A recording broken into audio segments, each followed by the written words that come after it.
Thank you for joining us. This is story time with twisted slivers from the paranormal, the unreal, the real, fictional, and maybe just a sprinkle of truth. The Silent Passenger. After an exhausting day at the office, Sarah boarded the 8:15 p.m. subway. It was her routine commute home, and she was looking forward to just relaxing. The train car was nearly empty, which was quite unusual, and a few passengers that were on the train scattered throughout, each absorbed in their own world. Sarah settled into her usual seat near the door and inserted her earbuds and allowed the gentle sway of the train to lull her into a semblance of relaxation. Her battery was low, only 3%.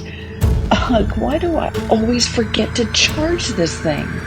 I need to buy a portable charger, she mused. At the next stop, a man entered and chose the only seat directly across from her. There were so many other seats he could have chosen. Oh well. He appeared ordinary, mid-30s, average build, clad in a dark hoodie and jeans. Yet there was something unsettling about him. His gaze was fixed intently on Sarah, unblinking and invasive. Unnerved, she shifted her focus to her phone, for she pretended to be totally engrossed. Maybe the man wouldn't bother her. But the weight of his stare was palpable.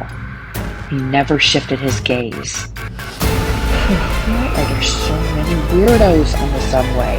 She thought to herself. As the train rattled through the dimly lit tunnels, Sarah's unease intensified. She stole a glance upward, and the man's eyes remained locked on hers.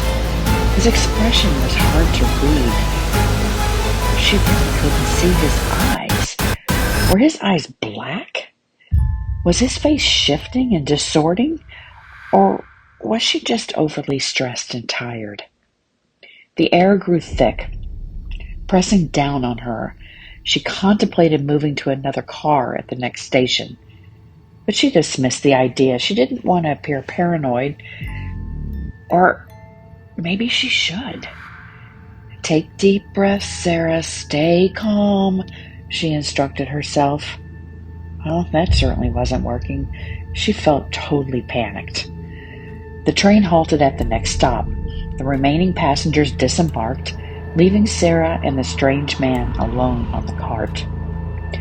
Her pulse quickened. Her mouth felt dry.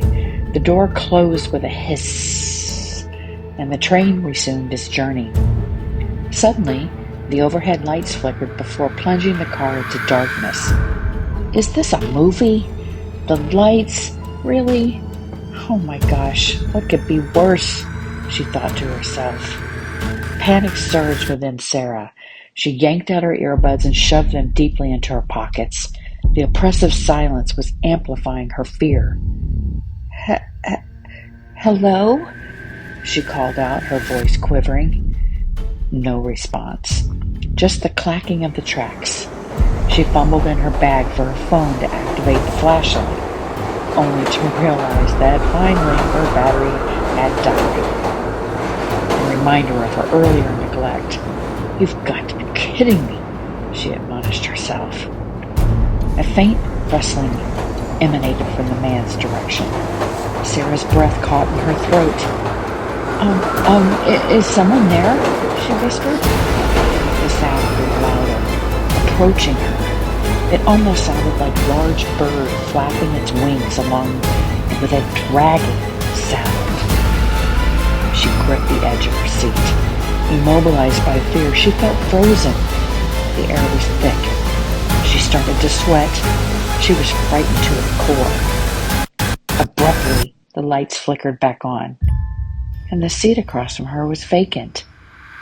Relief washed over her, but it was fleeting. A warm, putrid breath encircled the nape of her neck, accompanied by a sinister whisper. Next time, charge your phone. Sarah screamed. Her voice echoed through the empty car. She stood up, lunged for the emergency stop cord above her head, and the train screeched to a halt, throwing her against the wall. The door slid open and she stumbled onto a deserted platform. Gasping for air, her eyes filled with tears, she darted her eyes frantically around, searching for her tormentor, half expecting someone to grab her from behind. But the platform was empty. The train stood silent behind her. Its open doors resembled a gaping maw in the darkness. She never saw the man again, but from that night forward, Sarah ensured her phone was fully charged, carried a portable charger, and she never took the subway alone again.